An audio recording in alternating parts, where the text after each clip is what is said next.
मैं मीडिया को बता दूंगा कि आप हॉस्पिटल को बिजनेस समझते हैं। सब लोग प्रेसिडेंट की सोच के खिलाफ हैं और ये जंग स्टाफ और उसके बीच की है। जब प्यार ऑपरेशन थिएटर की दहलीज पर दस्तक देता है और धड़कनों की गूंज हॉस्पिटल की दीवारों में गूंजती है, तब शुरू होती है एक दिल छू लेने वाली लव स्टोरी। तो चलिए देखते हैं top 10 hospital romance Korean drama. क्या होता है ट्रॉमा सेंटर? ये एक ऐसी फैसिलिटी है जहां उन पेशेंट्स का इलाज होता है जिनका इलाज जनरल इमरजेंसी में नहीं होता, जहां हर इलाज के पीछे छुपा है एक जज्बाती रिश्ता और हर सर्जरी में धड़कता है प्यार। इन सभी ड्रामा को आप MX प्लेयर और नेटफ्लिक्स पर देख सकते हैं। नंबर 10 पर है लाइफ। ये एक ऐसा कोरियन मेडिकल ड्रामा है जो आपको हॉस्पिटल के अंदर की सच्चाई से रूबरू कराएगा। यहाँ एक इमरजेंसी मेडिसिन के डॉक्टर जिन वू और नए प्रेसिडेंट को सिर्फ पैसों से मतलब है। वो ये अपने हॉस्पिटल के डॉक्टर्स को कैसे मार सकता है? अपने आदर्शों और सच्चाई के बीच फंसा हुआ है। हॉस्पिटल के बड़े बड़े ऑफिसर के बीच छुपे हुए षड्यंत्र, मौत के पीछे का राज और उन डॉक्टरों की स्टोरी जो अपने मरीजों के लिए लड़ते हैं लेकिन खुद सिस्टम की जालसाजी में फंस जाते हैं। क्या आप जानना चाहते हैं कि कैसे एक हॉस्पिटल में सत्ता की लड़ाई मरीजों की जान से भी बड़ी हो जाती है और क्या एक डॉक्टर अपने सिद्धांतों के लिए लड़ सकता है? नंबर 9 पर है the trauma code heroes on call. इसमें मिलिए बैंग कांग ह्यूक से जो एक जीनियस ड्रामा सर्जन है। वह बड़े किस्मत वाले हो, मेरे अलावा कोई नहीं बचा पाता। पहले ही दिन हेलीकॉप्टर बुला लिया। का ट्रीटमेंट आम ट्रीटमेंट नहीं था। वह साउथ सूडान के वार क्षेत्र में यूरोप के सबसे बड़े हॉस्पिटल तक हर जगह मौत के मुंह से पेशेंट्स को बचाने के लिए लड़ता है। ड्रामा में दिखाया गया है कि कैसे कांग यूक और उसकी टीम डेंजरस सिचुएशन में भी हार नहीं मानते, चाहे वो आग लगने की घटना हो या बम के धमाके का खतरा। हमें लोगों को बचाने जाना है। जितने पेशेंट्स वो बचाएगा उतनी हमारी जेबें खाली होती चली जाएंगी। हेलीकॉप्टर के लिए मना कर दिया।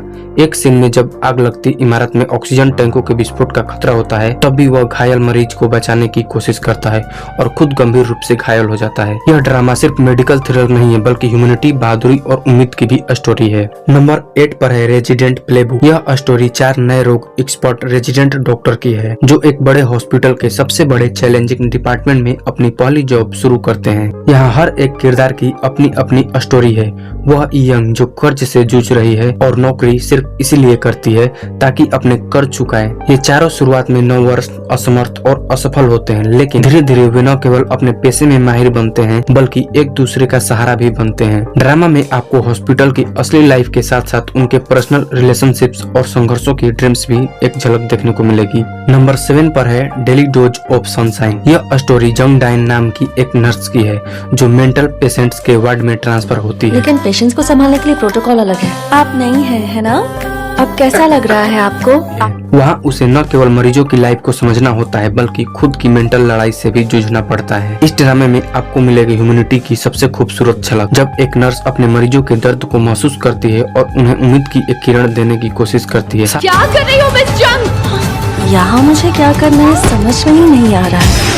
साथ ही इसमें आपको एक रोमांटिक ट्विस्ट और ऑफिस ड्रामा भी स्टोरी के साथ देखने को मिलेगी जो इस ड्रामा को और भी इंटरेस्टिंग बना देती है। नंबर 6 पर है माई लिटिल हैप्पीनेस। यह एक दिल को छू लेने वाली स्टोरी है। कांग रोंग जो बचपन से ही एक सफल एडवोकेट बनने का सपना देखती है लेकिन उसकी माँ चाहती है कि वह विदेश जाकर फाइनेंस की पढ़ाई करे। कांग रोंग अपने ड्रीम्स और फैमिली के उम्मीदों के बीच फंसी हुई है। वहीं उसका बचपन का लव डॉक्टर वोन सेओचिंग एक बिजी और थोड़ा सख्त डॉक्टर है जो उसकी लाइफ में अचानक लौट आता है। दोनों की मुलाकातें मजेदार, कभी कभी तकरार भरी लेकिन हमेशा दिल को छू लेने वाली होती है जो आपको इस ड्रामा को देखने के लिए मजबूर करती है। नंबर 5 पर है वंस अगेन। स्टोरी है जेवू की जो 15 साल पहले एक बच्चे के किडनैपिंग से बचा था लेकिन उसकी जान बचाते हुए फ्रेंड की हुना मारा जाता है। अब वे जू 25 साल का हो चुका है और अपने फ्रेंड के मौत के सदमे में जूझ रहा है। एक दिन वह हुने के पुराने हॉस्पिटल में जाता है और वहाँ एक फोन उठाता है जो सीधे 2007 के जीहून से जोड़ देता है। यहीं से शुरू होती है वक्त के खिलाफ उनकी जंग।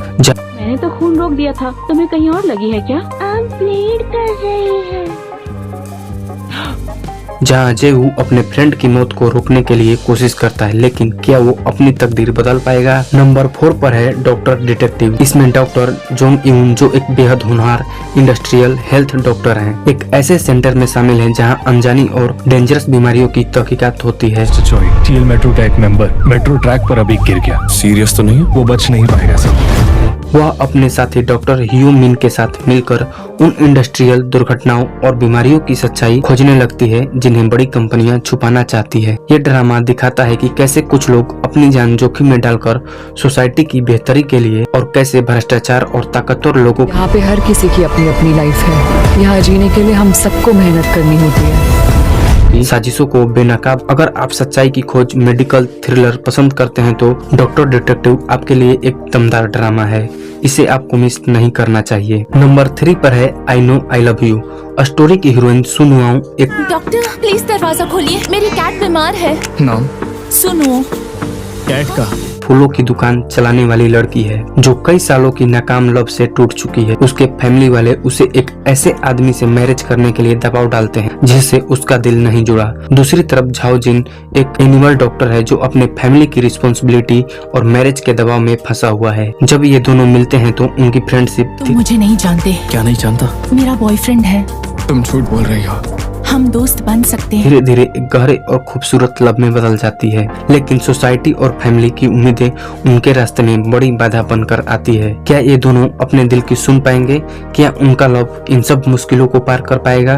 नंबर 2 पर है थैंक यू डॉक्टर। यह एक ऐसे डॉक्टर की स्टोरी है जो शुरू में खुदगर्ज और कठोर था, लेकिन उसकी लाइफ तब बदल जाती है जब उसकी गर्लफ्रेंड कैंसर से मर जाती है। उस ट्रीटमेंट में मदद करने के लिए थैंक यू। हम सब यहाँ डॉक्टर्स हैं। मौत को देखकर कभी हार नहीं मान सकते। उसकी गर्लफ्रेंड ने एक छोटी बच्ची को अनजाने में HIV पॉजिटिव ब्लड ट्रांसफ्यूजन दे दिया था और अब डॉक्टर उस बच्ची को और उसकी मदर की हेल्प करना चाहता है। इस बच्ची की मासूमियत और उसकी मदर की संघर्ष भरी जिंदगी आपको गहराई से छू जाएगी। सर्जरीज में आज तक कोई एक्सीडेंट नहीं हुआ। केसेस के दौरान मैं समझ गई कि तुम कितने अच्छे डॉक्टर हो। साथ ही इस ड्रामा में प्यार, माफी और इंसानियत की खूबसूरत स्टोरी है जो आपको सोचने पर मजबूर कर देगी कि असली डॉक्टर वही है जो दिल से मरीजों की सेवा करता है। नंबर 1 पर है हार्ट सर्जन। ये स्टोरी पार्क ताएसू की है जो एक दिल के सर्जन है और अगर पेशेंट के बचने के थोड़े भी चांसेस हैं तो उन्हें बचाना हमारा फर्ज बनता है प्रोफेसर। उनकी मदर को दिल का ट्रांसप्लांट चाहिए, लेकिन हॉस्पिटल की पॉलिटिक्स और ताकतवर लोगों के बीच चल रही जंग में ताएसू अपनी मदर की जान बचाने के लिए किसी भी हद को पार करनी पड़ती है। यहाँ डॉक्टरों की काबिलियत से ज्यादा उनके फैसलों की लड़ाई, जहाँ कुछ लोग शोहरत और पावर के लिए काम करते हैं, ताएसू और उसकी टीम ऐसे मिशन पर निकलते हैं जो आपकी रूह तक को छू जाएगी। 4 साल हो गए लेकिन फिर भी कुछ नहीं बदला है, ना हालात ना पोजीशन। क्या यहाँ दिल की सर्जरी सिर्फ ऑपरेशन नहीं बल्कि ह्यूमैनिटी की लड़ाई बन जाती है। इस ड्रामा में आपको दिल को छू लेने वाली स्टोरी, सस्पेंस और वो जज्बा आपको हर पल एपिसोड में बांध कर रखेगा। तो दोस्तों, ये थे वो कोरियन ड्रामे जहाँ हॉस्पिटल सिर्फ इलाज की जगह नहीं बल्कि दिलों को जोड़ने की शुरुआत बनते हैं। अगर आपको ये लिस्ट पसंद आई हो तो वीडियो को लाइक करें, चैनल को सब्सक्राइब करें और कमेंट में बताएं आपका फेवरेट हॉस्पिटल रोमांस ड्रामा कौन सा है।